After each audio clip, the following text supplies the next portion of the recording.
नमस्कार. आपण श्रद्धात्रय विभाग पाहतो. 3 प्रकारची श्रद्धा माणसाची असते आणि माणसं तर 3 गुणांची असतात, सत्व रज तम. यापूर्वी त्रिगुण पाहून झालेले आहेत. दासबोधाचा अभ्यास करताना तर आपल्याला रज आणि तमाची उदाहरणं इतकी समर्थाने सांगितली आहेत की आपल्याला ते शब्द काही नवीन नाही आहेत. बरे खावे, बरे जेवावे, बरे ल्यावे, बरे नेसावे, दुसऱ्याचा अभिलाषावे, तो रजोगुण.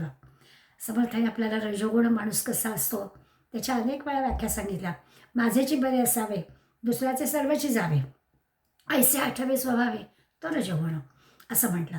तामस गुणांमध्ये सुद्धा सांगताना लोकांना भांडणं लावून द्यायची आणि आपण त्यांची मजा बघायची, किंवा परपिढीचा संतोष आणि दुसऱ्याला त्रास देण्यामध्ये आनंद आहेच, आणि निष्ठुरपणाचा ते करण्याचाच हव्यास, असा तमोगुणी माणूस कसा असतो हे पण आपल्याला पूर्वी दासबोधामध्ये आपण पाहिलं आहे. अशा स्वभावाची जी माणसं आहेत, रजोगुणाची आणि तमोगुणाची, या मंडळींची श्रद्धा पण कशी असते हे माऊली आपल्याला सांगतात. गीतेचा श्लोक जर आपण पाहिला, त्याच्यात गीतेने 3 प्रकारच्या पूजा श्रद्धा कशा असतात त्या सांगून टाकल्या. यजंते सात्विका देवान. सात्विक माणसं जी असतात, सत्वगुणी जी माणसं असतात, ते देवांची पूजा करतात, त्यांचे यज्ञ याग करतात, देवदेवतांची पूजा करतात. यक्ष लक्षांशी राजसहा, राजसवृत्ती असतात ते यक्ष किन्नर अशा मंडळींची पूजा करतात. आणि प्रेतान भूतगणाश्चान्य यजंते तामसा जना. आणि तामस प्रवृत्तीची जी आहे ती मात्र प्रेत भूत पिशाच अशांची पूजा करतात, असं गीतेने आपल्याला सांगितलं. आता याचं माऊली स्पष्टीकरण देणार आहेत. याचा अर्थ आपण मागच्या वेळेस पाहत असताना असं पाहिलं होतं की असं सत्वरजतम हे माणसाच्या स्वभावावर अवलंबून असल्यामुळे अगदी सत्वगुणी जरी माणूस झाला तरीसुद्धा कधी कधी त्याच्या मनामध्ये रजोगुण तमोगुण शिरतो आणि तो असा गैर आचरण करतो. आपण जाता जाता मागच्या वेळेस द्वापारयुगातल्या 2 शेतकऱ्यांमधल्या उदाहरण घेतलं होतं आणि कधी कसा शिरला आणि त्यांची मतं कशी बदलली हे पाहिलं होतं. त्यावेळेला नुसता उल्लेख केला होता. नलराजाची पण गोष्ट अशीच सांगतात की हा जो नलराजा होता अत्यंत पवित्र सत्यवादी असा हा राजा होता. 12 वर्ष 1-2 नाही, अत्यंत शास्त्रशुद्ध असं आचरण ह्या नलराजाचं होतं. पण या नलराजाच्या मनात कधी शिरला. आता गोष्ट सांगताना अगदी जशी सांगतात त्या गोष्टीतलं आपण फक्त तथ्य काय आहे ते समजून घ्यायचं. गोष्ट सांगतात की नलराजांचं इतकं शास्त्रशुद्ध आचरण होतं की एकदाच असं झालं की म्हणे तो शौचाला जाऊन आला आणि पायावर पाणी घेतलं आणि अंगठा ओला राहिला, त्या अंगठ्यातून कलीचा प्रवेश झाला. आता कथेतल्या या विषयाचा अर्थ आपण असा लावायला हवा की कली माणसाच्या मनात शिरायला काहीतरी बारीकसं कारण पुरतं. संशय माणसाच्या मनात येण्यासाठी असं की फार मोठी काही गोष्ट घडावी लागते असं नाही. हा त्याच्यामध्ये म्हणजे शास्त्रसुद्धा 12-12 वर्ष तप करणाऱ्या आणि अत्यंत शास्त्रसुद्धा आचरण करणाऱ्याच्या सुद्धा अंतःकरणामध्ये कली शिरला तर त्याचं वर्तन बिघडतं. अशा प्रकारचं मागच्या वेळेस आपण पाहिलं होतं. आज माऊली या सगळ्या तामस आणि राजस मंडळींची श्रद्धा कशी असते हे पाहणार आहोत आपण. ओवी 76. तरी सात्विक श्रद्धा जयांचा होय बांधा तया बहुत करुणी मेधा स्वर्गी आली. सत्वगुणाचा काही विषय वेनीय जी सत्वगुणी माणसं आहेत, म्हणजे ज्यांचं अंतःकरण अत्यंत सात्विक आहे, आचरण ज्यांचं अत्यंत सात्विक आहे, ज्यांची बुद्धी अत्यंत सात्विक आहे, त्यांची श्रद्धा पण स्वाभाविकच सात्विक असणार, आणि त्यांचं जे सगळं जे की आचरण आहे बहुत करुणी मेधा, त्यांची जी बुद्धी आहे ती पुष्कळ वेळा कशासाठी तर स्वर्ग आधी, त्यांना स्वर्गाची इच्छा असते आणि तो उद्देश ठेवून त्यांचं आचरण असतं. म्हणजे गैर काही पाप करून कुठे नरकात बिरकात जायचं नाही, तर त्यांचं जे आचरण आहे असं सात्विक वृत्तीच्या माणसाचं स्वाभाविकच माऊली वर्णन करून सांगतात की त्यांची जी काही उद्देश त्यांचा जो आहे स्वर्गप्राप्ती हाच उद्देश आहे. तर या बहुत करुणी मेधा स्वर्गी आधी. ते विद्या ज्यात पडती यज्ञक्रिये निवडती किंबहुना पडती देवलोके. सात्विक माणसांबद्दल सांगतात की ते यज्ञक्रिया व्यवस्थित करतात, त्या यज्ञक्रियेमध्ये ते जाणकार असतात, निपुण असतात, सगळ्या विद्या ते शिकलेले असतात. आता त्या काळातलं असल्यामुळे यज्ञक्रिया शब्द आपण नेहमीच म्हणतो असं की यज्ञ शब्द आला की असं म्हणायचं की सत्याने वागणारी माणसं असतात. त्या यज्ञक्रिये निवडती जे काही चर्चा असेल ती यज्ञक्रियेविषयीच असेल, जे काही ज्ञान असेल ते यज्ञक्रियेविषयी असेल, सगळं त्यांचं आचरण शुद्ध सात्विक चांगलंच असणार. किंबहुना पडती देवलोके. आणि मग हे सगळं अशा प्रकारचं चांगलं आचरण असणारे स्वाभाविकच स्वर्गामध्ये देवलोकीत जातात. त्याला जे हवं असतं ते सात्विक कर्मामुळे त्याला प्राप्त होतं. अशा प्रकारे सात्विक लोकांबद्दल काही प्रश्न नाही, त्यांना स्वर्गप्राप्ती हाच त्यांचा उद्देश आहे. यज्ञ करणं म्हणजे सत्कर्म करणं, आणि त्या सत्कर्मामुळे त्यांच्या चांगल्या आचरणामुळे त्याला जे हवं असतं ते त्याला प्राप्त होतं. आणि श्रद्धा राजसा घडिले जे विरेशा ते भजती राक्षसा खेचराहन. पण राजस श्रद्धा असणाऱ्यांचा आता ह्या 78व्या ओळीपासून माऊली सांगणार आहे. म्हणताना अर्जुनाला वीर शिरोमणी म्हटलं आहे बरं का.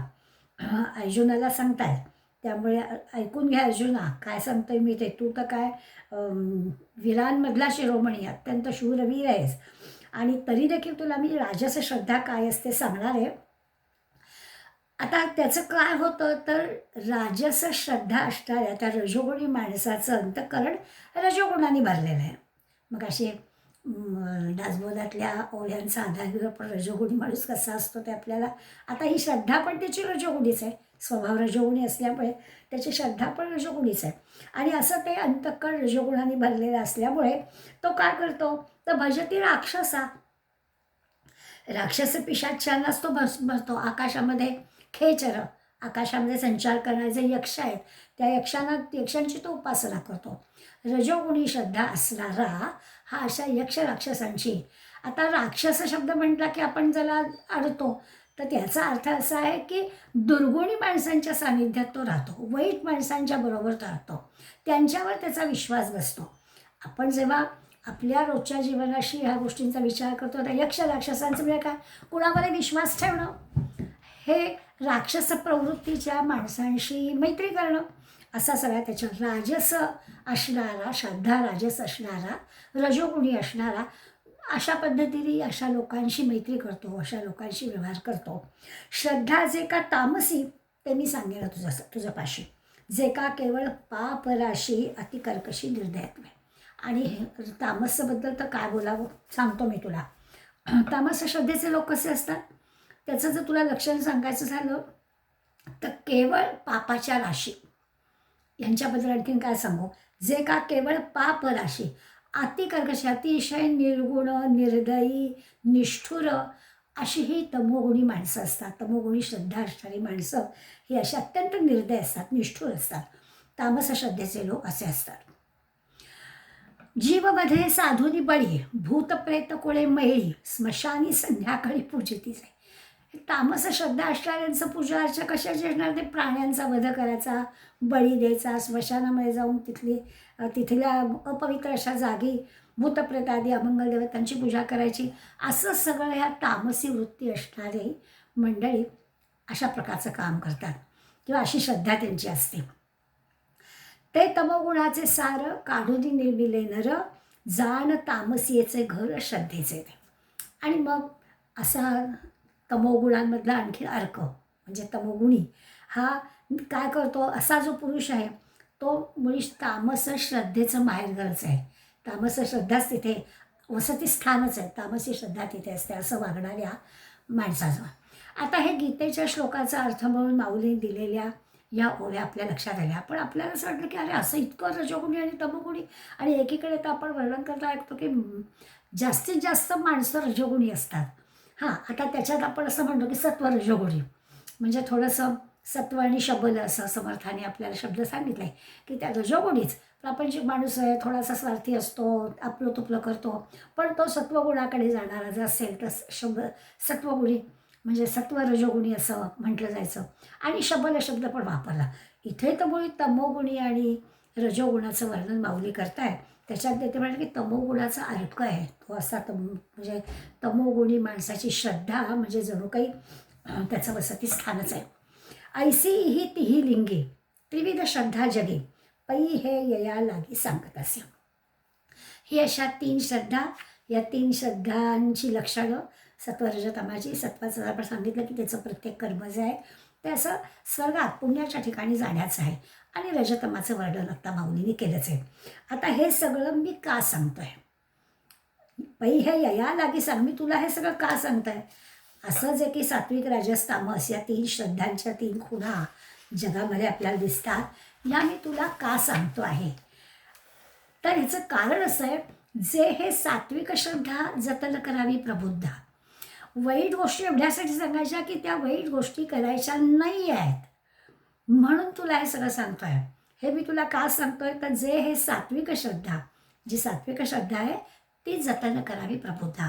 तू प्रबुद्ध आहेस, तू जाणकार आहेस, तू बुद्धिवान आहेस, तुला बरोबर कळतंय, तर तू ह्या सात्विक श्रद्धा जतन करायची आहेस. येरी दोन्ही विरुद्ध सांडावी या बाकीच्या ज्या 2 सांगितले तर त्याच्यापासून लांबच राहायचं आहे, म्हणून तुला सांगतोय. जसं आपण घरामध्ये हल्ली तर घराघरामध्ये हा विषय चालला आहे. तरुण मुलांना मुद्दाम आत्ता सद्यस्थितीत काय चाललं आहे तो विषय काढून आपण सांगतोय. आणि हे असं काही करायचं नाही आहे, चांगलंच करायचं आहे.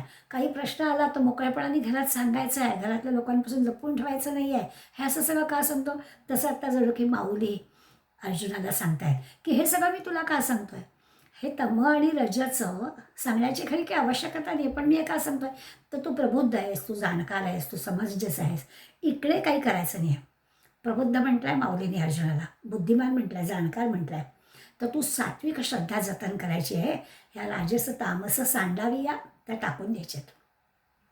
हे सात्विक मती जया निर्वाहती होय धनंजया, बाबुल नोहे तया कैवल्यते. मग ते माऊली सांगताय की ही जी काही सात्विक बुद्धी आहे ना, आता निश्चयात्मक बुद्धी, सात्विक बुद्धी, ही सगळी एका अर्थाने आपलं संरक्षण करणारी, आपला आधार आहे. निर्वाहती होय धनंजय, आपलं आपलं पोषण करणारी आहे, आपली जोपासना त्या सात्विक गोष्टीवर अवलंबून आहे. बागुल नव्हे तया कैवल्यते, म्हणजे कठीण काही नाही आहे, ही सात्विक वृत्तीच आपलं संरक्षण करणारी आहे. तर बागुल पोहे म्हणजे बागुल म्हणजे कठीण, असं त्याच्यामध्ये काही कठीण वाटण्यासारखं काही नाही आहे, बागुलबुवा वाटण्यासारखं काही नाही आहे. सहजच कैवल्य मिळणार आहे, म्हणजे आपलं चांगलंच होणार आहे. सात्विक श्रद्धेने आपण आचरण केलं तर चांगलंच घडणार आहे, मोक्षाकडेच वाटचाल होणार आहे, काही काळजी करायचं कारण नाही. अशा माणसाला मोक्ष दूर नाहीच आहे, अशी खात्री पण माऊलीने या ओवीमध्ये दिली आहे. हे का सांगतोय ते पण सांगितलं, तो मार्ग कसा चुकीचा आहे, वाईट आहे तोही सांगितला, तू जाणकार आहेस त्यामुळे तुला तिकडे जायचा प्रश्नच नाही आहे, अशी सगळी खात्री पण त्याच्याबद्दलची दिली. आणि मग ह्याच्यामध्ये घाबरण्यासारखं किंवा काळजी करण्यासारखं काही नाही. ही जी काही वाट आहे, ही वाट आपल्याला योग्य ठिकाणीच नेणार आहे. तो न पढो का ब्रह्मसूत्रा, ना लोढो सर्वशास्त्रा, सिद्धांत न होय स्वतंत्र तयाच्या हाती. आणि मग या ओवीत एक विशिष्ट गोष्ट माऊलींनी स्पष्टपणाने केली की अगदी अशा, म्हणजे हा खरा अर्जुनाच्याच मनातला प्रश्न आहे, माऊलीने जरी टाकलेला हे केलं असं नाही की एखादा माणूस वेद ब्रह्मसूत्र शास्त्र शिको किंवा न शिको, किंवा ना लोढो सर्व शास्त्र, तो वाचो नाही तर म्हणजे त्याला येवो नाही तर न येवो, ही सगळे ग्रंथ शास्त्र अभ्यास सिद्धांत न होय स्वतंत्र तयाच्या हाती. त्यांनी काही जरी अभ्यास केला नसला, शास्त्रग्रंथ अभ्यासले नसते, खरंच आपल्या मनात येतं ना की असं किती श्रद्धा असते अशिक्षित लोकांची, मग त्यांनी काही ग्रंथ वाचलेत का हो, तरी पण त्यांची किती मनापासून भगवंतावर श्रद्धा असते. आणि अशी श्रद्धा असणाऱ्या मंडळींच्या अंतःकरणामध्ये भगवंताबद्दलचं असणारं प्रेम आहे, ते त्या श्रद्धेच्या जीवावर कुठल्या कुठे जातात, कधीच गैरवर्तन करत नाहीत. असं घडतं की नाही.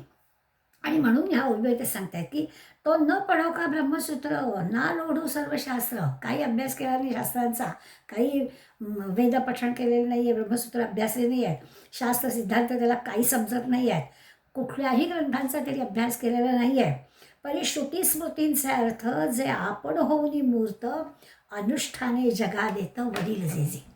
पण काय करायचं, हे जरी काही शास्त्रग्रंथ अभ्यासले नसले, पण जे श्रेष्ठ विद्वान ज्यांनी कोणी स्मृतींचा अभ्यास केलेला आहे, अशा काही जगाला कित्ता घालून दिलेला आहे, मार्ग दाखवून दिलेला आहे, कसं वागायचं ते सांगितलेलं आहे. त्यांचं जे की कर्मज्ञान आहे, वडील जे जे मोठी मंडळी जे जे करतील त्या पद्धतीने त्यांच्या पद्धतीने कर्म भक्ती ज्ञान हे जगाला अनुकरणीय असणारं असतं, त्यांच्याप्रमाणे करावं. आपल्या प्रत्येक शिकायला पाहिजे अशातला काही भाग नाही, आपण सगळे अभ्यास केला पाहिजे, ग्रंथ वाचले पाहिजे असं नाही. जी कोणी मोठी माणसं या क्षेत्रामधला ज्यांनी अभ्यास केलेला आहे, अशी जणू की अनुकरण करण्याच्याच व्यक्ती समोर आहेत.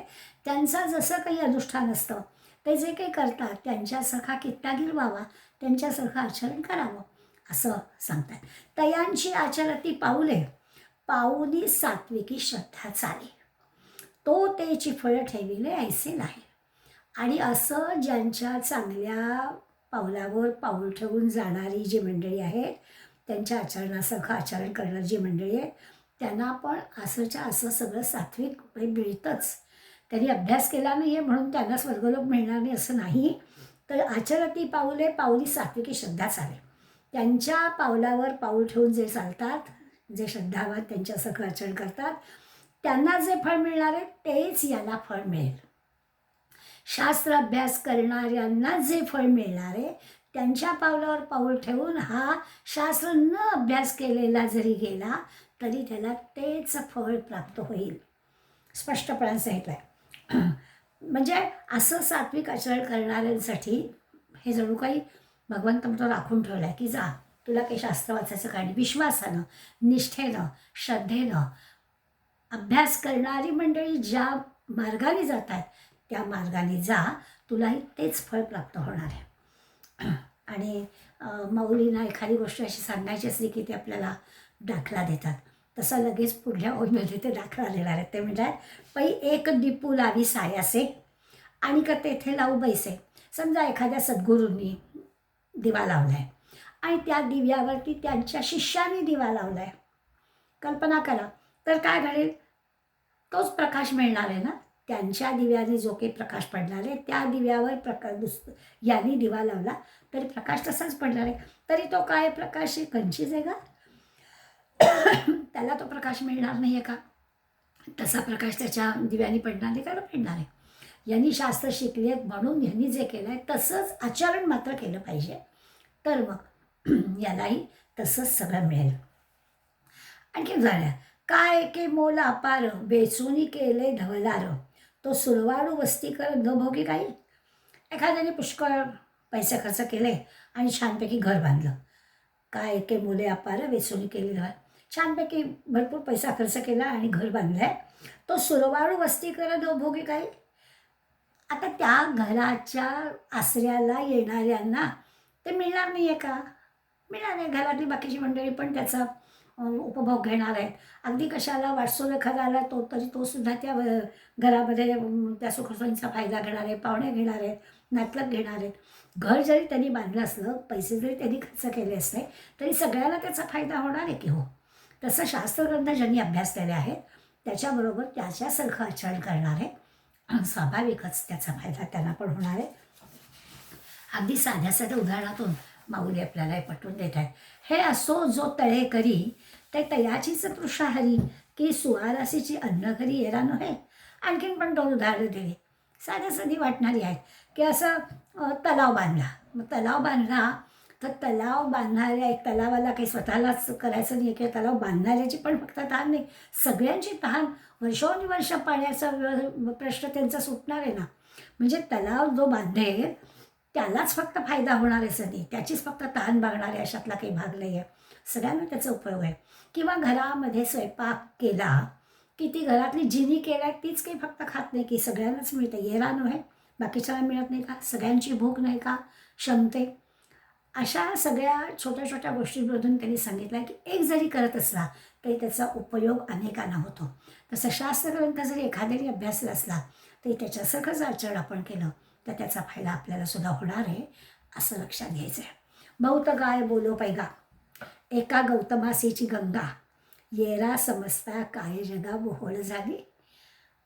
आणखीन काय सांगू? आणखीन एक उदाहरण सांगतोय आणि मग थांबतो. गौतम ऋषींबद्दल कथा सांगतात आणि हे गौतम ऋषींकडून गोहत्येचं पातक झालं होतं, चुकून गोहत्या झाली ती आणि मग त्या पापाचं क्षालन व्हावं, आपल्यातून गाईची हत्या झाली, त्या पापातून क्षालन व्हावं म्हणून त्यांना गणेशाने तप करायला सांगितलं आणि तपश्चर्यानंतर शंकराकडून गंगा मागून घ्यायची, त्याच्यात स्नान करायला सांगितलं. आणि मग गौतम ऋषी तशी तपश्चर्या केली, शंकराकडून गंगा मागून घेतली आणि असं वर्णन करतात की ती जी काही गंगा आहे ती शंकरांनी गौतम ऋषींना दिली. ती नाशिकच्या त्या ब्रह्मगिरीवर, म्हणजे ब्रह्मगिरीवर ते तपश्चर्या करत होते ना, त्या त्या ठिकाणाहून शंकर प्रसन्न झाले. तिथे ती गंगा आली. म्हणजे वर्णन करतात की कुशावर्तामध्ये ती पडते आहे. ब्रह्मावर्ताकडून ब्रह्मगिरीवरून येते आणि कुशावर्तात पडते. ती जी गंगा आहे म्हणजे गोदावरी, आता नाशिकला असल्यामुळे तिला गोदावरी म्हणायचं. तर अशी ती शंकराकडून मिळालेली आहे. ती नाशिकला पण, नाशिकची पण ती गंगा कशी होते. आता हे जे काही आहे हे उदाहरण देऊन ते माऊली सांगते की गौतमाने दीर्घ प्रयत्न केले, गौतमाने तपश्चर्या केली, गौतमाने गंगा नाशिकच्या त्या ब्रह्मवर्ता याच्या ब्रह्मगिरीतून कुशावर्तामध्ये आणली. पण याचा सगळ्यांना फायदा झाला की नाही, असं नाही झालं ना की फक्त त्यांनाच फायदा झाला. बोहळं झाली, बाकीच्यांना काय ती जगाला मिळाली का? ती जगाला काय ओहळासारखी आहे का? ती गंगेसारखीच झाली. गौतमाने जरी तपश्चर्या केली असली तरी त्या गोदावरीचा लाभ सगळ्याला झाला. तसं आहे. म्हणून या पुलिया परी शास्त्र अनुष्ठिती कुसरी, जाणे तया ते श्रद्धा जो वरी तो मूर्खही तरी. आणि म्हणून ते सांगतात की आपुलिया परी आणि शास्त्र अनुष्ठिते, शास्त्राचं अनुष्ठान जे करतात स्वतःसाठी करतात, अगदी मोठ्या कौशल्याने तप करत असतील, अभ्यास करत असतील, असं शास्त्राचं अनुष्ठान करतात. पण जे श्रद्धाळू त्या शास्त्र शास्त्रार्थ जाणणाऱ्याचं अनुकरण करतात, जाणे तया ते श्रद्धा जोवरी तो मूर्खही तरे, तो मूर्ख जरी असला तरी तरून जातो. त्यांनी अभ्यास केलेला नाही, त्यांनी शास्त्र सांगितलेलं नाही आहे, पण तरी देखील ज्यांनी कोणी अभ्यास केला आहे, ज्यांनी शास्त्र जाणले, त्याचं अनुकरण केलं आहे, तो सांगेल तसं आचरण केलं आहे, तर हा सुद्धा तरून जातो.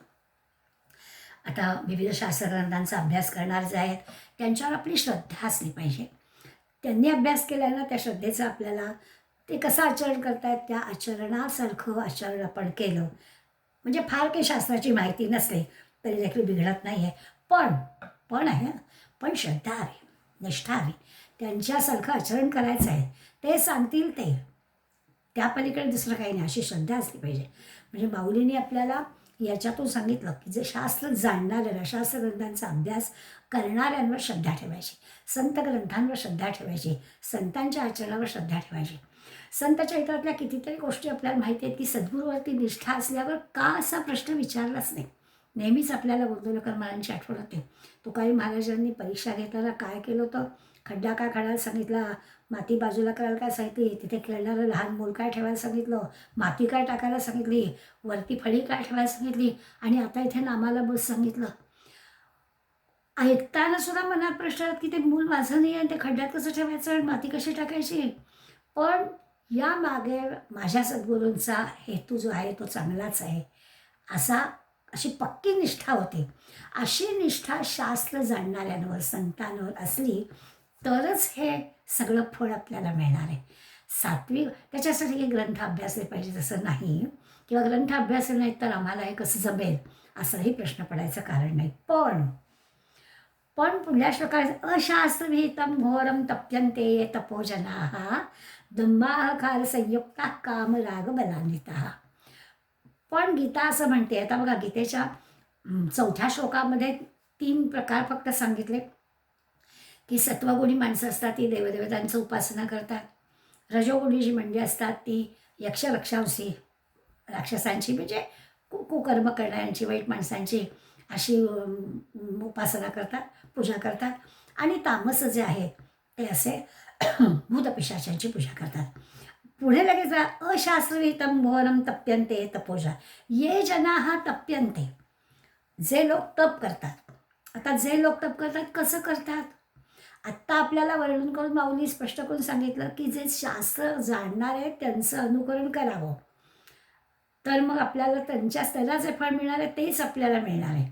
पण गीतेच्या पुढल्या श्लोकात सांगितलं आहे की ये जनाः तप्यन्ते, जे लोक तप करतात कसं करतात तर घोरम, अतिशय घोर तप करतात, अशास्त्रविहितं, शास्त्रात न सांगितलेल्या गोष्टी करतात, अशास्त्रविहितं घोर तपश्चर्या करतात, शास्त्राला धरून नाही आहे, दंभाहंकार संयुक्त, दंभ आणि अहंकार यांनी युक्त असं तप करतात, कामराग बलान्विता, काहीतरी कामना ठेवून तप करतायत, काहीतरी आसक्ती ठेवून तप करतायत, आहे त्यांच्याजवळ सामर्थ्य तर पण तप करतायत, याचा अर्थ सामर्थ्य आहेच, पण हे सगळं अशा पद्धतीचं तप केलेलं आहे.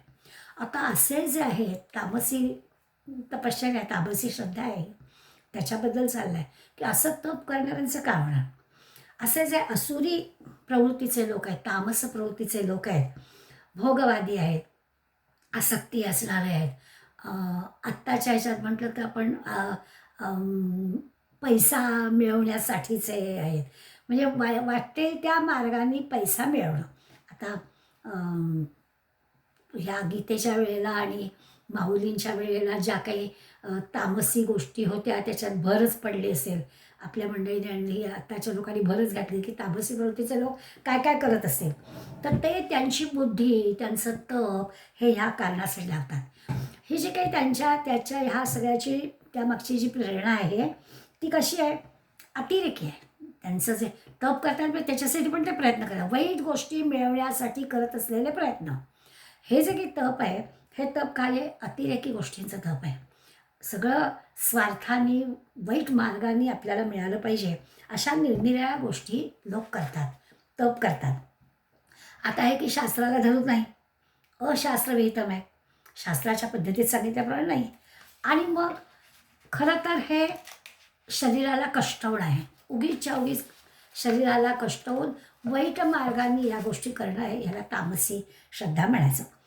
पण होतं असं की जसं आहे ना की अगदी आपल्या सौम्य ह्याच्यात उदाहरण घ्यायचं म्हटलं की आपण म्हणतो की उपवास करावा, पण अति कुठली गोष्ट करू नये. तामसी आणि सात्विकाचं वर्णन करताना फार तर असं आपल्याला म्हणता येईल की सात्विक असेल तो विवेकाने गोष्टी करेल आणि तामसी आहे तो अति कुठली गोष्ट करत राहील.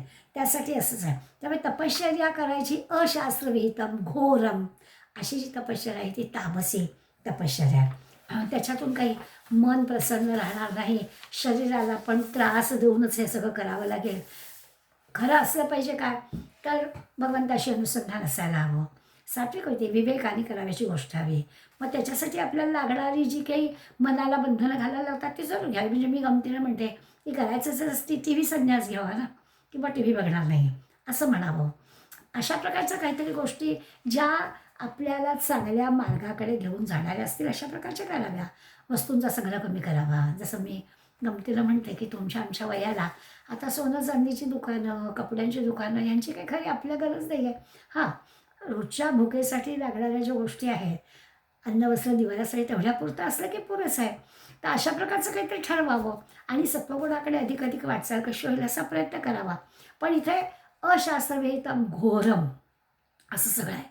म्हणजे एका पायावर उभं राहायचं किंवा नर्मदा परिक्रमा करायची, तर ठीक आहे ना, परिक्रमा करायची, पण सूर्यनमस्कार घालत प्रदक्षिणा घालायची. आता हे किती शरीराला त्रास देणं आहे ना. तर हे अशा प्रकारच्या गोष्टी करणं या अघोरी गोष्टी आहेत. म्हणून ही अशा प्रकारची तपश्चर्या करणं शास्त्रविहित नाही, शास्त्रालाही मान्यच नाही. यात्रेमध्ये, तीर्थेमध्ये काही काही अशा गोष्टी आपल्याला दिसतात. असं अंगाला काय राख फासलेली आहे, वडाचा चीक डोक्याला लावलेला आहे, केसांच्या जटा करून घेतलेल्या आहेत, एकीकडे गांजाचे लिंपड ओढत आहेत. हे अशास्त्रविहितम आहे. ही जी काही चुकीच्या पद्धतीची चाललेली तपश्चर्या आहे, शरीराला कष्ट देऊन करत असलेली तपश्चर्या आहे. म्हणजे अगदीच स्पष्टच बघा तर भीक मागण्याची एक पद्धत म्हणूया की यानं केलं पाहिजे, लोकांनी आपलं हे करावं, काहीच करायचं नाही आणि आपलं 2 वेळची भूक भागवावी अशा प्रकारच्या साधूंच्या नादी लागून केलेली गोष्ट. फडकं बसून बसायचं, काहीतरी समोर पैसे पडतील त्याच्यात राहायचं. ही अशास्त्रीय अशी तपश्चर्या आहे.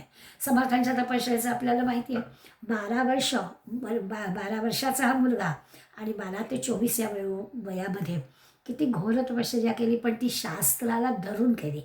गायत्री मंत्राचा जप आहे, रामरायाचा जप आहे, निरनिळ्या ग्रंथांचं लेखन आहे, निरनिळ्या ग्रंथाचं वाचन आहे, 5च घरी भिक्षा घेऊन शरीराचं पोषण करणं आहे. असं सगळं शास्त्राला धरून केलेली ही तपश्चर्या होती, ती सात्विक तपश्चर्या आहे आणि अभ्यास केला आहे. आणि ही जी तामस तपश्चर्या आहे ही काय तर अशास्त्रविहितम घोरम अशी आहे.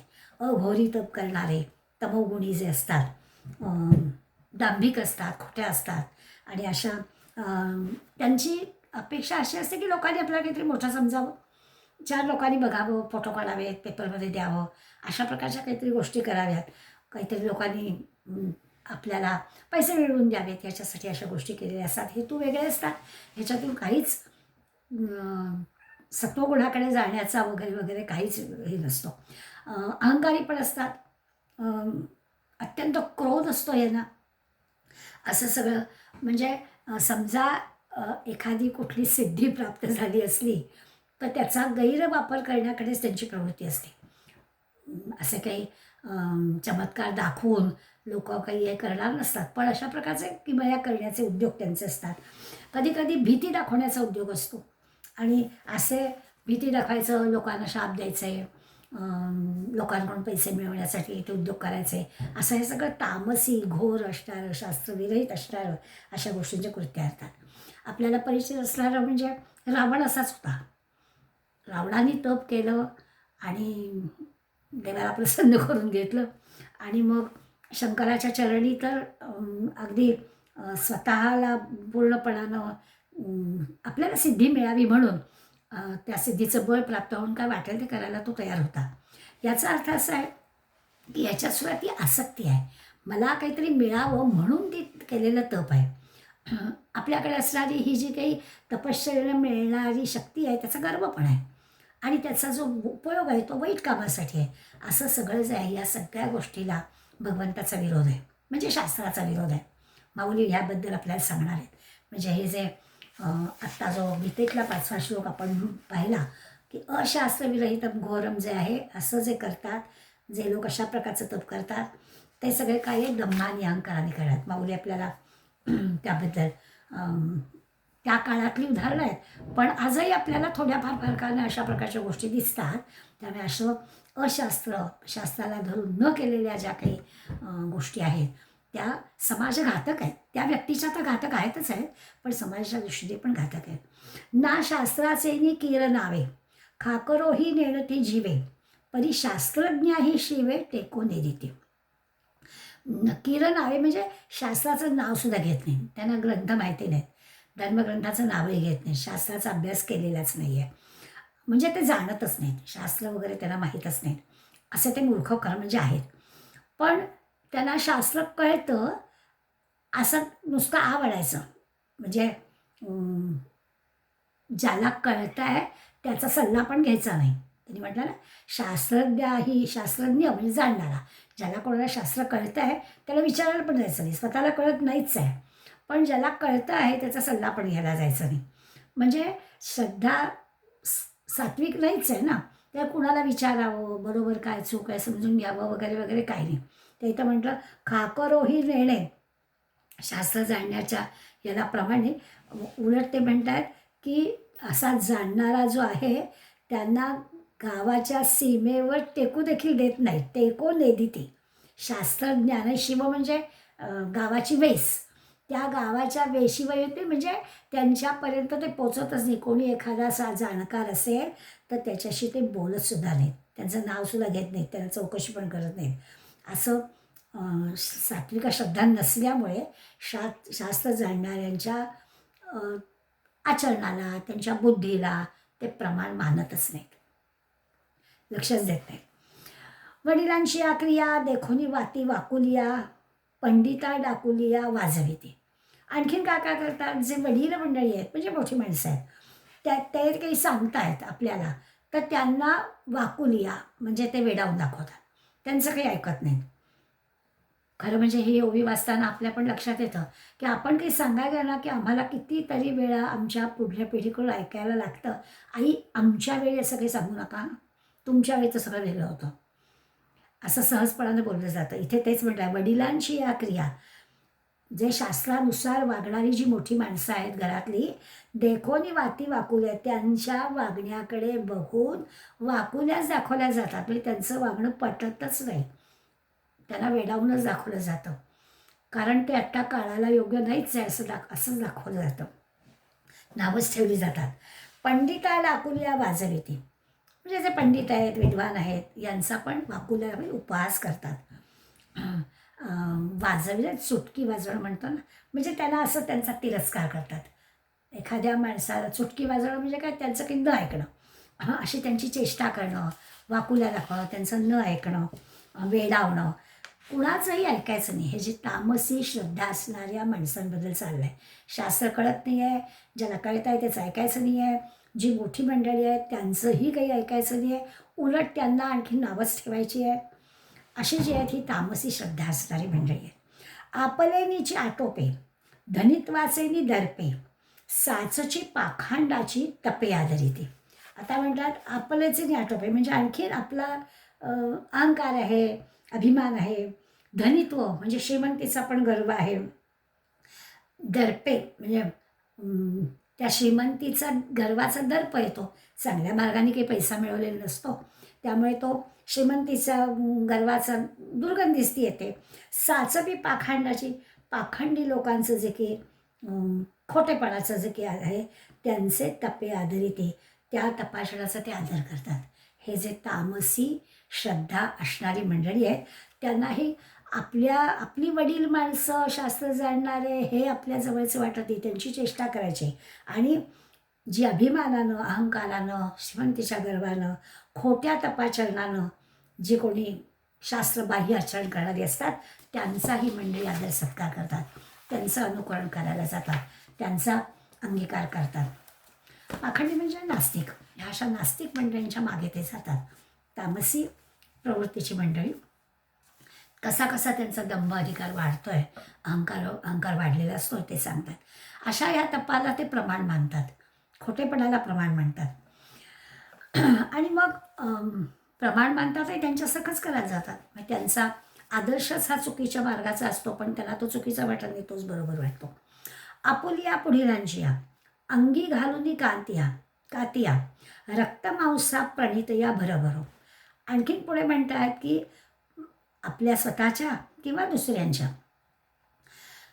अंगामध्ये शस्त्र किंवा सुऱ्या खुपसायच्या आणि रक्तमांसांचं प्रणितया म्हणजे यज्ञपात्र भरायचं. आता यज्ञामध्ये आहुती देण्यासाठी अत्यंत निवडून चांगल्या वनस्पतींच्या ह्या आणायच्या असतात, मुळ्या आणायच्या असतात. इथे ते म्हणतात की ह्यांचं जे की तामसीयांचं रक्त हे असतं, यज्ञपात्र असतं, ते यज्ञपात्र रक्तानं भरायचं असतं. मग ते रक्त कुठून आणायचं, आपल्याने तर दुसऱ्याच्या अंगातलं रक्त आणायचं. मार्गानं आणि अशास्त्राला धरून असणाऱ्या सगळ्या गोष्टी केल्या जातात. आपल्याला आठवलं की म्हणजे दुसऱ्याच्या वैटासाठी केलेल्या यज्ञाला ह्या अशा गोष्टी कराव्या लागतात. रिचविती जळत कुंडी, लाविती चेड्याची तोंडी, नवसिया देती उंडी बालकांची. आणखीन काय काय करतात, यज्ञकुंड रक्ताने भरतात आणि त्या यज्ञामध्ये आहुती देण्यासाठी काय करतात, तर जळत कुंडी म्हणजे पेटलेल्या त्या अग्निकुंडामध्ये आहुती देतात. कसल्या आहुती देतात, तर चेड्याच्या म्हणजे नवस केलेल्याच्या देवतांना आहुती देतात. कशाची, तर बालकांची. नरबळी, पशुबळी अशा प्रकारचे तामस यज्ञ करण्यात. आता ना विषय जरी असा असला तरी आपण म्हणूया की आज मुलं पळवून देणं, म्हणजे मी याचा वाचन करत असताना माझ्या मनात आलं की आता असं घडत नाही आहे, असं हे का बदल काय जातं, नाही झालेला, प्रकारात बदल झालेला आहे. पण अशा प्रकारचं मुलांना पळवून देण्याचं जे कृत्य आहे हे तामसीच प्रवृत्ती आहे. मूल पळवून द्यायचं आणि एवढे पैसे दिले तर ते मिळेल तुम्हाला, अशा प्रकारचे फोन करायचे, हे जे काही आहे काय आहे, हे तामसी प्रवृत्ती असणाऱ्या माणसाचंच कृत्य आहे. पूर्वी त्याला यज्ञ आणि ते बळी देणं अशा प्रकारचं हे लावलेलं होतं. आता प्रकार तोच, पद्धत फक्त बदलली असं म्हणता येईल आपल्याला. त्यामुळे रिचविती जळत कुंडी, त्या पेटलेल्या अग्निकुंडामध्ये रिचवलं जातं म्हणजे आहुती दिली जाते. कशाची, तर ती चेड्याच्या म्हणजे नवस केलेल्या देवतांच्या ज्या आहुती आहेत त्या द्यायच्या असतात आणि बालकांचे बळी देऊन दिले जातात. नरबळी, पशुबळी असे जे विषय होते तेव्हा खरं आहे, दुर्बलांना बळी दिलं जातं असं म्हणतात.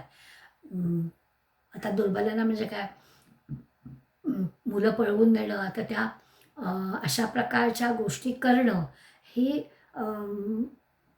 अशास्त्रविहित किंवा हे चुकीच्या मार्गाने पैसा मिळवणं यासाठी काय वाटेल ते करणं आहे. म्हणून हे तामसी हे दिसतं. आणि आपण इथे असं वाटतं की अरे काळ बदलला असला, वर्षानुवर्ष गेली असली तरी प्रकार तोच चालू आहे असं आपल्याला दिसतं. आग्रहाची या उझरिया क्षुद्र देवता वरिया अन्नत्यागे सातरिया ठाकती एक. आणखीन ते म्हणतात की काही वेळा असं होतं की काही क्षुद्र देवता प्रसन्न व्हाव्यात म्हणून अन्नत्याग केला जातो. म्हणजे काही हट्टीपणा करणं ज्याला म्हणतो, हट्टाला पेटून उजरिया त्या हट्टाच्या बळावर क्षुद्र देवता प्रसन्न करण्यासाठी अन्नत्याग आहे. किती दिवस? 7-7 दिवस अन्नत्याग करायचा आणि अनुष्ठान करायचं. असे विविध प्रकार हे तामसी श्रद्धा असणारी मंडळी करतात. आगा आत्मपरपीडा बीज तमक्षेत्री सुहाडा पेरिती मग पुढा त्याची पिके. सुहाडा हे अर्जुनाला विशेषण वापरलं आहे, अर्जुनाला संबोधन वापरलं आहे. सुहाडा याचा अर्थ जो बलवान आहे, शरीर ज्याचं बलवान आहे तो. अर्जुनाला माऊल्या सांगतायत, अरे अर्जुना आत्मपरपीडा, स्वतःला आत्म आणि पर आणि दुसऱ्याला, स्वतःला पण दुसऱ्याला पण त्रास देऊन जे बीज ते तमोरूपी पेरिती, तमोरूपी भूमीमध्ये जे पेरतात आणि मग पेरिती मग पुढे त्याची पिके. जे पेरलं आहे तेच उगवतं. ही तमोगुणी माणसं जे पेरतात तेच पुढे उगवणार ना. बरं ते पेरतात कसं? स्वतःला पण त्रास देतात आणि दुसऱ्यालाही त्रास देतात. आणि जे काही पेरतात, जे काही हे करतात त्याच्यातून निष्पन्न काहीच होणार नाही आहे. वाईटच गोष्टी, वाईट गोष्टी पेरल्या तर वाईटच होणार आहे. ते लोक पण तसंच वागणार आहेत. पुढेही अशाच प्रकारचं पीक येणार आहे. बाहू नारी नाही आपलिया आणि नावे तेही धनंजया न धरी होय जया समुद्री जैसे. ते म्हणतात अशी कल्पना करा, बाहू म्हणजे आपल्या बाहूमध्ये बळ नाही आहे, बाहू नाही आपलिया, बाहू आपले बळकट नाही आणि नावे नाही, आणि नावेने पण जायचं नाही आहे. आपल्याला तरुण पण जाता येत नाही आहे आणि आपल्याला होडीचा उपयोग पण करून घ्यायचा नाही आहे. न धरी होय तर या समुद्री जैसे. मग कसं काय पार होणार? समुद्राने पारच. एक तर आपल्या अंगात बळ पाहिजे की आपण पोहून जाऊ शकू, नाहीतर नावेचा आधार घेतला पाहिजे. पण होडी पण वापरायची नाही आहे आणि अंगात पण बळ नाही आहे. अशी ह्या तामसी श्रद्धा असणाऱ्यांची गोष्ट होती की काहीच नाही, त्यांच्याजवळ पण बळ नसतं, काही आधार नसतो आणि याच्यातून हे अशा प्रकारचं आणखीन एक उदाहरण देतात. उदाहरणं दिलं की आपल्याला तो मुद्दा कळेल. ते म्हणतात का वैद्या ते करी सळा रसू सांडी पायळ खोळा तो रोगिया जेवी विव्हळा सवता होय.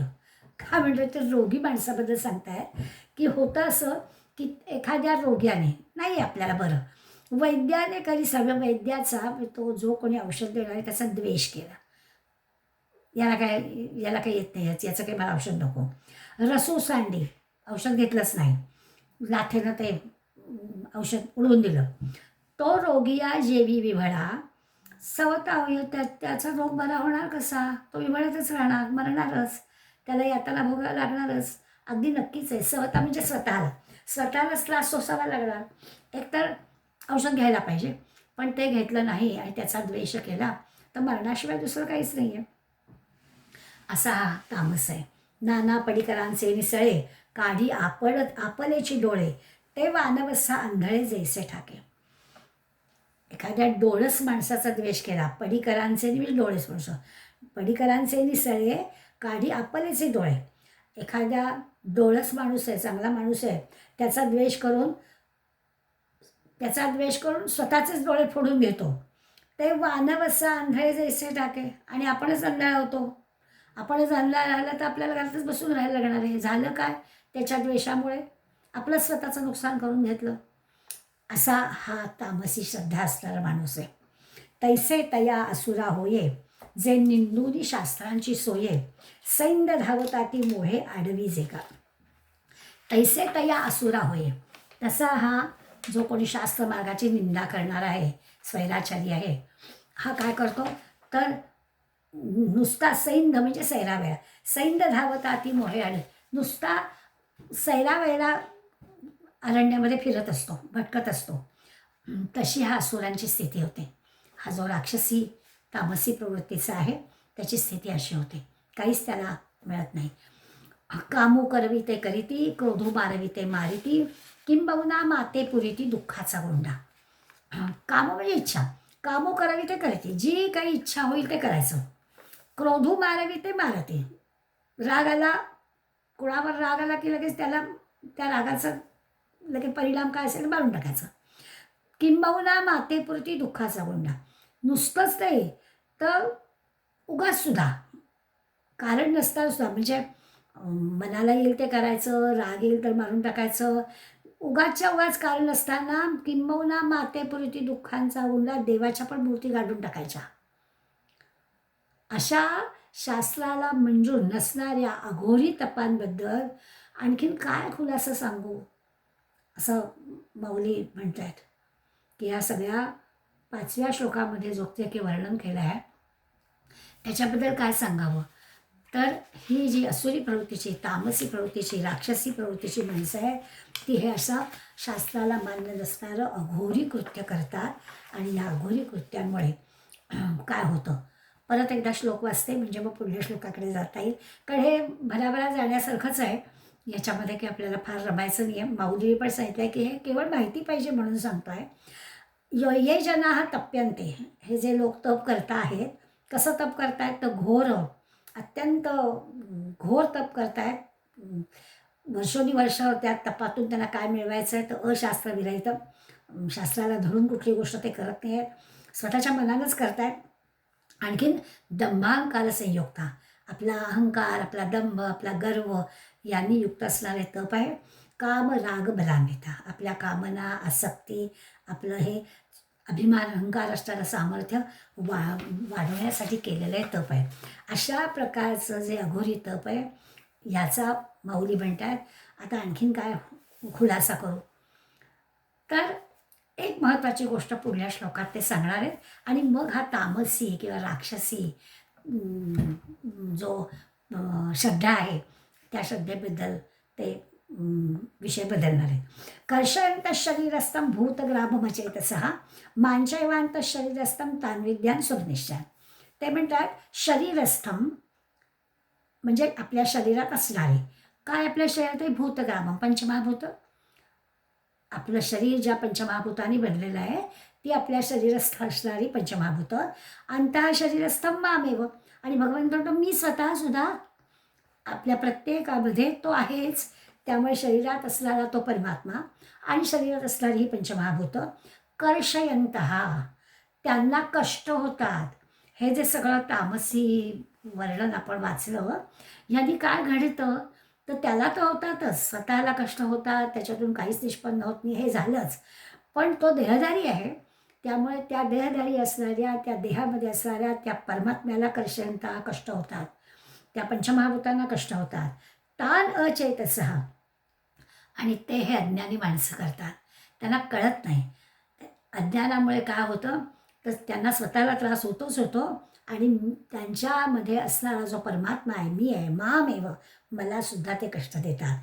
आसुर निश्चयान, हे असुरी स्वभावाचे लोक, अज्ञानी लोक हे अशा प्रकारचं करतात, हे तू जाण. त्यामुळे 6वा श्लोक या दृष्टीने महत्त्वाचा आहे. काय करतात ते अशास्त्र आपल्याला कळलं, शास्त्राला न धरणारं, अगदी दुष्टपणा न करायची सगळी कृत्य ही मंडळी करतात. आता तप म्हणजे काय तर खरं म्हणजे भगवंताच्या उपासनेसाठी करायची गोष्ट आहे ना. त्यामुळे अशा भगवंताच्या उपासनेसाठी करण्याच्या गोष्टीमध्ये आपली बुद्धी स्थिर असायला हवी. आपलं जे काही आचरण आहे, आपलं जे काही वर्तन आहे ते नीट नेमकं असायला हवं. आणि असं सगळं, आणि ते सगळं असण्यासाठी थोडे देहाला कष्ट पडतील, बरोबर आहे, कष्ट करावे लागतील. तपश्चर्या करायची, काही मिळवायचं आहे तर त्यासाठी कष्ट करावे लागणारच आहे, त्याला तप म्हणतातच. परंतु आत्ता जे अशास्त्रविरहितम घोरम आपण पाहिलं त्यांनी काहीच होणार नाही. मग आपल्याला काय नेमकं करायला पाहिजे, देहाला, मनाला वळण लावायला पाहिजे. तप करायचं म्हणजे त्या देहाला, मनाला वळण लावायचं, त्याला तप असं म्हणायचं. आपली जी सहनशक्ती आहे ती सहनशक्ती ही पण तपाची गोष्ट की ती थोडी वाढवणं, की आपल्याला ते जमलं पाहिजे की मला अमक्या वाजता उठलं पाहिजे, इतके तास अमुक अमुक गोष्ट केली पाहिजे, इतक्या वेळामध्ये झालं पाहिजे, हे जे काही नियम घालून घेणं आहे स्वतःला, त्याला तप असं म्हणायचं. मनबुद्धीची जी प्रगल्भता आहे, मनबुद्धीची जी समता आहे, बुद्धीला जी पटलेली गोष्ट आहे ती मनाने पण लक्षात घ्यायची आहे आणि असं सगळं करणं त्याला तप म्हणायचं. आपल्या शरीराच्या आणि किंवा आपली सगळी इंद्रिय, मन, बुद्धी, ज्ञानेंद्रिय, कर्मेंद्रिय ही सगळी आपल्या शरीरामध्ये आहेत. त्यांच्या आधारे आपण या सगळ्या गोष्टी करतो. अगदी पंचमहाभूतांचं वेळ केलं, हवा, पाणी ह्या सगळ्या गोष्टीसुद्धा आपल्या आहेत. आपल्याला हवेची किती गरज आहे माहिती आहे. नाक दाबून आपण हे केलं तर चालणार नाही आहे, श्वास घेता येणार नाही आहे. पाणी आपल्याला जेव्हा शरीराला आवश्यकता आहे, तहान लागली की आपल्याला पाणी प्यावंच लागणार आहे. त्यामुळे ही सगळी पंचमहाभूतं काय किंवा आपल्यामध्ये असणारा तो परमात्मा काय, व्यक्तीमधली आणि अगदी समष्टीमधल्या पण पंचमहाभूतांचा विचार करायचा आहे, समष्टीमधल्या पण परमात्म्याचा विचार करायचा आहे. हे सगळं प्रसन्न व्हावं यासाठी तप करायचं आहे. पण या सगळ्या आत्ता जे वर्णन केलं त्याच्यातून कसं काय होणार, म्हणून 6व्या श्लोकामध्ये भगवंत सांगतायत ते लक्षात घ्यायचं आहे की आपल्या देहात राहणारा हा परमात्मा आणि ज्यामुळे पंचमहाभूतांनी आपला जो देह तयार झाला ती पंचमहाभूतं, यांनाही ही सगळी मंडळी अशा प्रकारच्या चुकीच्या तपश्चर्येने कर्षयंतः कष्ट देतात. अतिरेकी घोर तपश्चर्या करणारी मंडळी शरीराला कष्ट देतात. मग त्याची निर्णया ठिकाणी श्रीवणमय अतिउपवास करणं पण त्याचाच प्रकार आहे. सगळं जे की आहे ना, अविवेकानी, अमर्याद, चुकीच्या मार्गाने अति गोष्टी करणं जे आहे, किंवा एखाद्याला जमतं आहे मलाही जमलं पाहिजे अशा प्रकारचं शरीराला त्रास देणाऱ्या सगळ्या गोष्टी ज्या आहेत, त्या शरीराला त्रास देणाऱ्या गोष्टी करणं म्हणजे परमात्म्याला त्रास देणं आहे, असा त्याचा अर्थ. शरीरामध्ये हा परमात्मा राहतोय. आता शरीरामध्ये हा परमात्मा राहतोय, त्याचा थोडासा आपण विचार करून ठेवूया की नुसतं माऊलीने सांगितलं की कर्षयंतः, त्याला कष्ट होतात.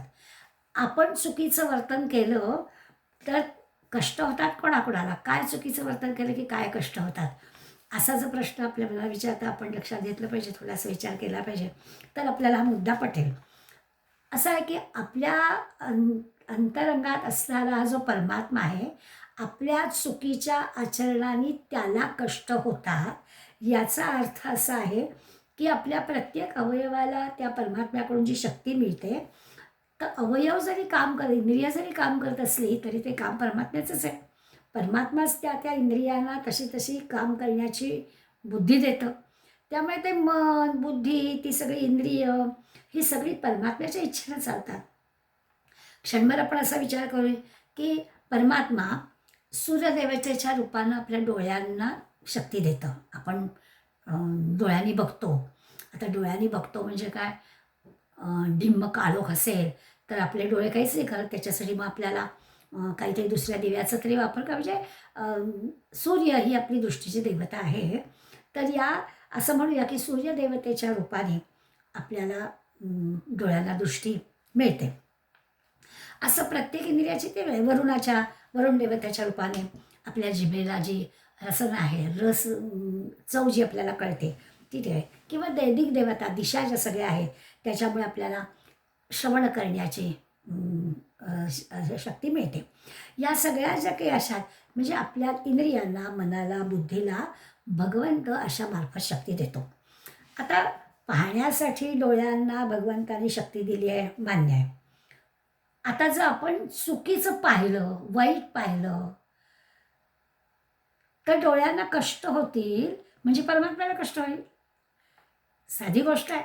ही इंद्रियाला जी शक्ती मिळालेली आहे ती ज्याच्याकडून मिळालेली आहे, जर का त्या इंद्रियांना त्याचे कष्ट झाले तर ते परमात्म्याला पण कष्ट होणारच आहे. आता सततच टी व्ही बघितला, सततच कधी उठल्याबरोबर त्या मोबाईलमध्ये बघितलं तर त्याचे जे रेज आहेत ते आपल्या डोळ्यांना त्रासदायक आहे. आणि त्याचा डोळ्यांना जर त्रास होणारच आहे तर डोळ्यांना शक्ती देणाऱ्या त्या परमात्म्याला पण त्रास होणार आहे, असा त्याचा अर्थ.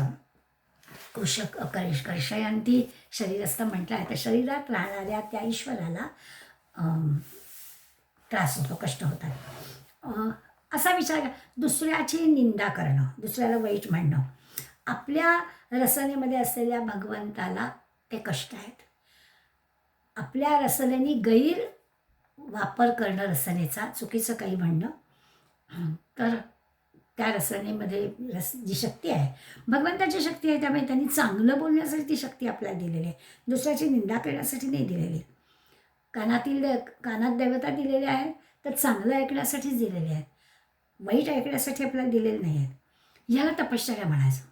आता हे सगळं इंद्रियांना परमात्मा शक्ती देतो, म्हणून त्या इंद्रियांनी सगळं चांगलंच करणं आहे. शास्त्र हेच सांगत आहे. जर का आपली तपश्चर्या अशी असेल तर काहीच प्रश्न नाही. पण त्याच्याविरुद्ध आता आधीच्या श्लोकाचे शास्त्रविरुद्ध घोर अघोरी अतिरेकी जर असेल, दंभानी अहंकाराने भरलेली असेल, अशाच कामांना अशाच इच्छा असतील आणि अशाच इच्छा पूर्ण करण्यासाठी आसक्तीने अशी काही तपश्चर्या केली असेल तर काय होणार? तर ती आसुरी तपश्चर्या आहे असं भगवंताचं आपल्याला सांगणं आहे. त्यामुळे भगवंत अर्जुनाला सांगतायत की तू हे जाणतोयस, हे तुला सगळं कळतं आहे, पण भगवंत म्हणतो तू आता हे जाण. आणि माऊली आता आपल्याला सांगतात की आपुला परावा देही दुःख देती जे जे काही, मज आत्मया ते तुलाही होय शृणु. आपुला पर का स्वतःचा आणि दुसऱ्याच्या देहाला हे तामसी लोक जो काही त्रास देतात, जे काही दुःख देतात, जो काही त्रास देतात, तो त्रास अंतर्यामी असणाऱ्या परमात्म्याला होतो. मज आत्मया ते तुलाही होय शृणु. आज जो मी आहे, परमात्मा जो आत आहे, त्या परमात्म्याला ते दुःख देतात. गीतेमधल्या श्लोकाचा अर्थ माऊली आपल्याला माऊलींच्या ओव्यातून सांगतात, सोप्पा करून सांगतात. आपुला परावा देही दुःख देती जे जे काही, मज आत्मया ते तुलाही होय शृणु. मी आत आहे आणि त्या अशा प्रकारचा तामसी लोक स्वतःला आणि दुसऱ्याच्या देहाला जो त्रास देतात, अशा प्रकारची अघोर अशास्त्रविरहित अशी घोर तपश्चर्या करतात, त्यांनी जे काही दुःख होतं ते मलाही होतं. आत्मारूपानं वास करणारा भगवंत जो आपल्यामध्ये आहे, त्या आत्म्यालाही ते दुःख होतं. पै वाचे नेनी पाळवे पापिया तया नातळावे, परी पडिले सांगावे त्याच्या वया. ते म्हणतात काय करावं? तर जसं असं ना की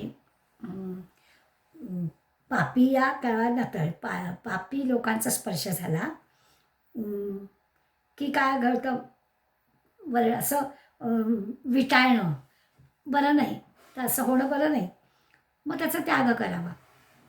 पै वाचे नाही पाळवे, तर ते सांगण्यासाठी मला वर्णन करावं लागतं आहे. भगवंताने हे जे वर्णन करत राहिला, मी हे का वर्णन केलं आहे, तर मला हे खरं माझ्या वाणीला हे अशा प्रकारचं वर्णन करणं हे विटाळ असल्यासारखंच आहे. हे नकोच हे वर्णन करायला. तामसी वृत्तीच्या लोकांच्या आचरणाचं वर्णन, त्याचा त्याग करायला हवा आहे. पण हे सांगण्यासाठी मला वर्णन करावं लागलं. खरं म्हणजे चुकीचं वर्णन करतात ते शब्द येण्यासाठी हे असं चुकीचं वर्णन करायला एका अर्थानं वाचायला विटाळच झाला, पण तरी हे सांगणं भाग आहे ना, सांगावं लागतं आहे. या ओवीमध्ये भगवंतानी आपली पण वर्णन करून सांगितली की मला हे खरं नाही आहे, बोलायचं नाही आहे, परंतु सांगावं लागतं. वाईट वाणीनं ती वाणी काय आहे, ती विटाळते वाणी, पण तरी देखील हे सगळं सांगावं लागतं, कारण ते सांगण्यासाठी शब्द वापरावे लागतात. म्हणून असं पै वाचेचेनी पाळवे पापिया तया नातळावे, हे असं पापी लोकांचं वर्णन सांगावं लागतं ना, त्यांनी वाणी विटाळावी लागते. पण काही इलाज नाही आहे. त्याचा त्याग काय, कशाचा त्याग करायचा हे सांगण्यासाठी हे सगळं बोलावं लागतं. एक दोन आणखीन दाखले माऊली दिले, त्याच्यातून आपल्याला हा मुद्दा आणखीन काय ते म्हणतात. प्रेत बाहेरी घालीजे का अंत्यजू संभाषणे त्याचीजे, हे असो हाते भागशाळीजे कश्मला ते. भागशाळीजे कश्मला ते आपल्याला चांगलं कळेल. कश्मला म्हणजे घाण, वाईट मल, आणि तो घालवण्यासाठी आपल्याला हात धुवावे लागतात. आता हे तर खरंच एखाद्या डॉक्टर जो आहे त्याला प्रत्येक पेशंटनंतर तो साबणाने हात धुतोच किंवा अगदी दवाखान्यात आला की त्याला आंघोळ करावीच लागते त्यामुळे हे क्षाळीज आहे. ज्या गोष्टी मल आहे, घाण आहे, अस्वच्छ आहे, ते स्वच्छ करावंच लागतं. आधीच्या याच्यात प्रेत बाहेरी घालीजे अंत्यजू संभाषणे त्याचीजे, प्रेत घराबाहेर काढावं लागतं. तर स्पर्श करावाच लागतो. आधी ते सांगितलं की हे सगळं सांगताना वाणीला पण सांगावंच लागतं ना. हे सांगायचं असेल तर वाणीचा म्हणजे वाणीला त्या शब्दांचा विटाळ होत असला तरी सांगावं लागतं. तसं काही गोष्टी ज्या ह्या कराव्याच लागतात. मृतदेह झाल्यानंतर त्याला बाहेर काढण्यासाठी स्पर्श करायलाच लागतो. पुढे म्हटलं अंत्यजू संभाषण त्याचीच आहे. एखाद्या वाईट माणसाशी बोलायचं नाही आहे. आता इथे काही जातीवाचक शब्द पण अंत्यजा म्हणायचं काही कारण नाही आहे. पण एखादा दुष्टच माणूस आहे, वाईटच माणूस आहे, त्याच्याशी भाषण न करणंच चांगलं. परंतु काही वेळा बोलावंच लागतं. किंवा तिसरं त्यांनी उदाहरण दिलं की मला आहे, घाण आहे, आता इथं क्षालन धुवावेच लागतात. अगदी कशाला का करू नये, पण असं होतं की नाही आपल्या हल्ली आता नाही होत. हल्ली लोकांनी मास्यांच्या टोपल्या घेऊन जाणाऱ्या बायकांना परवानगी नसते, त्यांच्यासाठी वेगळी व्यवस्था असते. पण पूर्वी असं व्हायचं की आपल्याचा नेहमीच्या डब्यामध्ये त्या येऊन शिरायच्या आणि मग सगळ्या बायका तो वास येतो उडायच्या की नाही. तर अशा प्रकारच्या गोष्टी करायला म्हणजे नको असतात, पण ते कराव्या लागतातच की. म्हणून ते आपल्याला सांगतात की असा जो अमंगल नको असणारं पण करावं लागतं. तसं माझं आहे की हे सगळं वाचेला खरं म्हणजे शब्दाला वाचेला स्पर्श करू नये अशा गोष्टी आहेत. हे सगळं मला तामसी माणूस कसा आहे हे सांगण्याची काही आवश्यकता नाही आहे. पण सांगायला हवंच आणि ते सांगण्यासाठी वर्णन करावं लागतं. त्यासाठी हे सगळं बोलावं लागतं. येत शुद्धीची या आशा तो लेपू न मनवे जैसा तया ते सांडाव्या तैसा अनुवादू हा. आणि मग हा जो काही विषय निघाला आहे की वाईट गोष्टी, अमंगळ गोष्टी आहेत, चुकीच्या गोष्टी आहेत, त्या टाकायच्या आणि शुद्धतेचा चांगल्या गोष्टी आहेत त्या करायच्या. हे सगळं त्याग करायची, सोडून देण्यासाठी हे सगळं सांगावं लागतं. दूषणीय म्हणता येत नाही तेवढ्यासाठी की टाकून द्यायचं आहे तरी देखील सांगावं लागतं. काय चांगलं, काय शुद्ध, तो शुद्धतेचा विषय कळण्यासाठी अमंगळ गोष्टी काय आहेत त्या पण सांगाव्या लागतात. त्या समजत नाहीत आणि म्हणून त्यांच्या त्यागासाठी अमंगळ गोष्टी टाकून द्यायच्या, त्यासाठी हे सगळं भाषण करावं लागतं. तरी अर्जुना तू तया ते देखसी ते स्बर हो माते ते आन प्रायश्चित्त येथे मानेल ना. अर्जुना तुला हे सगळं दर्शन झालं, असुर तामस काय होतं ते सांगितलं. आता तू काय करशील तर अर्जुना तू तया ते देखसी तै स्मर हो माते, फक्त माझं स्मरण कर. ह्याच्यात दुसरा मार्गच नाही आहे. हे सगळं होईल अशा वेळेला काय करायचं, असं जेव्हा दर्शन होईल असुर राक्षसी तामसी अशा गोष्टीचं दर्शन होईल तेव्हा तू माझं स्मरण कर. जे आन प्रायश्चित्त इथे मानेले ना, दुसरं इथे काही उपयोगाला येणार नाही. अन्य दुसरं काही उपयोगाला येणार नाही. दुसरा कुठलाच उपाय नाही आहे. शास्त्राला मान्य असणारा सुद्धा दुसरा उपाय नाही. हा एकच उपाय आहे की भगवंताचं स्मरण करणं. म्हणून श्रद्धा जे सात्विकी पुढती तेची पेकी जतन करावी नेकी सर्वापरी. म्हणून एक सात्विक श्रद्धा आहे. त्या सात्विक श्रद्धेपुढेच फक्त आपण तिला जतन करून ठेवायचे, तिला सांभाळून ठेवायचे, तिच्याबद्दल दक्ष राहायचं आहे आणि त्याचा विचार आपण पुढल्या श्लोकामध्ये खरं करणार आहोत. पण गीतेने एवढंच सांगितलं असं तरी माऊलीने एवढंच सांगितलं आहे. तर माऊलीने एक महत्त्वाचा विषय ह्या पुढल्या ओव्यांमध्ये घेतला आहे, तो आपण नंतर घेणार आहोत. की प्रत्येक माणसाचा जो काही विवेक आहे, जो काही विचार आहे आणि जो आचार आहे त्याच्यावर हे सगळं घडतं. आणि मग हे आचार आणि विचार कशावर असतात तर अन्नावर असतात. त्या माऊलीने या श्लोकाच्या 111व्या ओवीपासून आपल्या आहाराचा पण विचार केला आहे, जो पुढे येणारच आहे, गीतेच्यामध्ये पण येणार आहे. पण माऊलीने आत्ताच आपल्याला आपला विचार आणि आचार महत्त्वाचा कशावर आधारित असतो, जसा संस्कारांवर असतो तसा कसा असतो, त्याच्यासाठी आपल्याला 111व्या ओळीपासून एक महत्त्वाचा विषय की आपल्या अन्नावरती सगळ्या गोष्टी अवलंबून असतात. त्याचा विचार आपण पुढल्या वेळेस करूया. आज इथेच थांबूया. धन्यवाद.